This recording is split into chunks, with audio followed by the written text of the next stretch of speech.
that we're going to ignore this. We're going to start the week right here. Chiefs, Ravens, 3.5. Look, that's 3.5, 3.5, 3.5. You see that ping pong, and you know what you do there. If you like the Ravens, you wait till it's 3 and you give the 3. If you like the Chiefs, you grab it when it's 3.5 so you get that hook.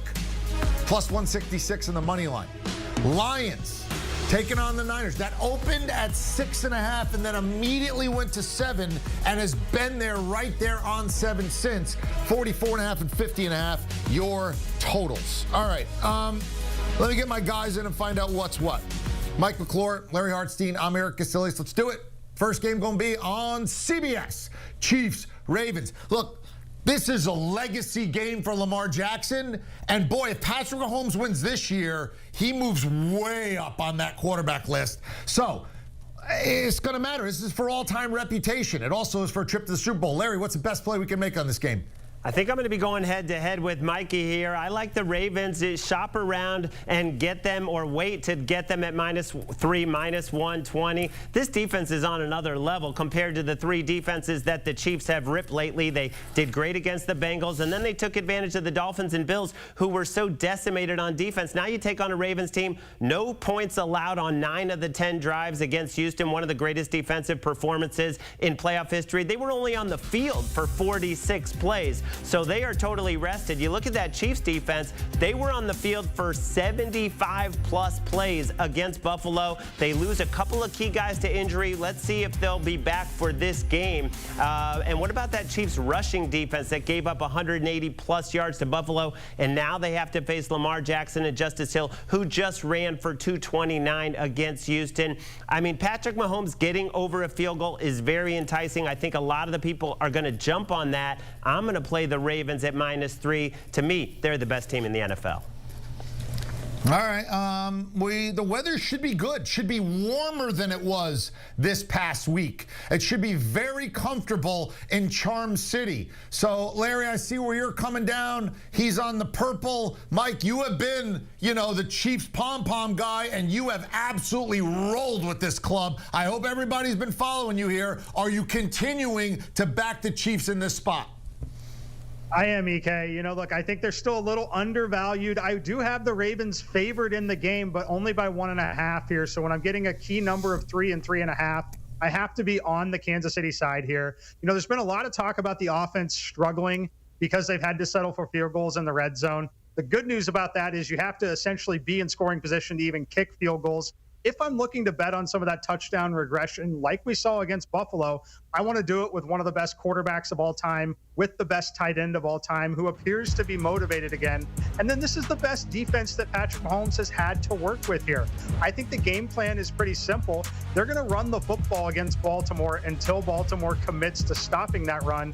They're going to use a lot of clock. We've seen this from them so many times where they have these sustained drives where they can take up 6-7 minutes at a time. That's what I think they're going to do. Isaiah Pacheco is awesome on the ground here. This Baltimore run defense finished 18th in EPA allowed per rush and 25th in run stop win rate.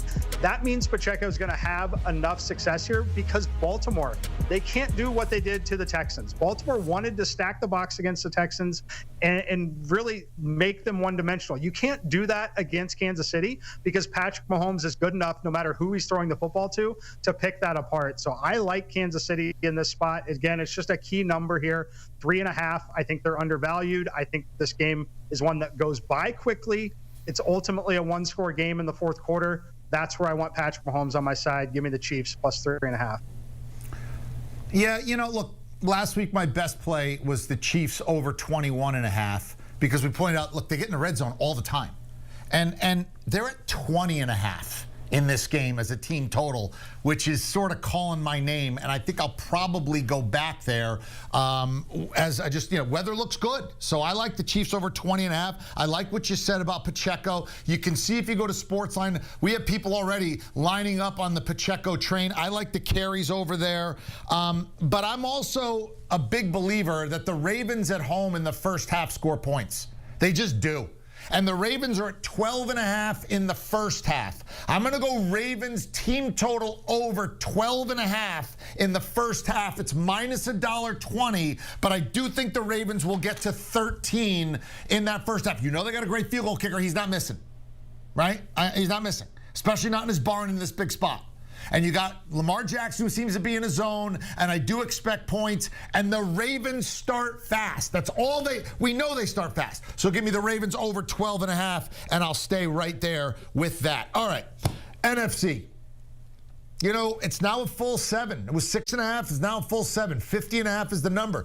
You know, I had a friend of mine I was on the phone with today. We were discussing this, and he's like, you know, I really want to bet the Lions. But if I bet the Lions and we lose, shame on us for not looking at Jared Goff outdoors in his 10-year career history of what we can expect in this spot. And you know what? All right.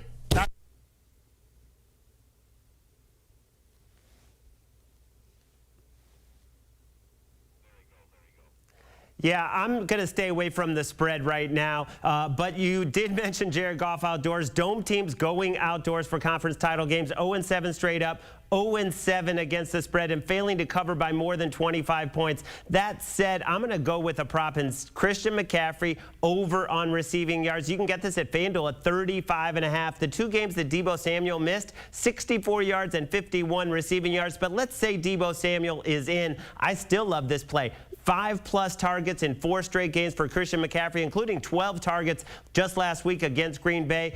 Perfect conditions, so the rain shouldn't bother Brock Purdy. And those Detroit linebackers, 2 of the 3 are horrific in coverage. Bottom 10 linebackers in terms of coverage. Christian McCaffrey not going to have as much success on the ground because the Lions do shut down the run. But as a receiver, I think he gets 40, 50, maybe even 60 receiving yards. I love that, Larry. You know, when you talk about Christian McCaffrey out of the backfield, there's like 4 linebackers in the entire NFL that I would trust in coverage there. They certainly do not play for the Detroit Lions, so I like that play a lot. If I'm looking at this game, I look at the total here. Yes, it's a big number. Yes, both of these teams can put up points. We've seen San Francisco do it all year long, especially at home here. I still want to go under this total, 51 or 50.5. I may take this thing down to 48. Which is still a big number in the playoffs. So the Lions' path to winning this game for me is not a shootout. Dan Campbell and company need to make this game as ugly as possible to give themselves a chance to win. That's good news for them because I do think that that's where they will find some success. San Francisco has been incredibly vulnerable on the ground. When you look at what Aaron Jones is able to do them, Jahmyr Gibbs is someone who profiles very similarly. He's going to be able to bounce runs outside the tackles. That's where he's going to have success, keeping that clock moving. And then ultimately, San Francisco, if they're winning this game or even tied, they're going to put the football in McCaffrey's hands as much as they possibly can and also look to keep this clock rolling here. So I think this number, while it would make sense for a regular season game, in a do-or-die game like this, knowing the way these teams want to play, I think it's simply too high here. I'll go under.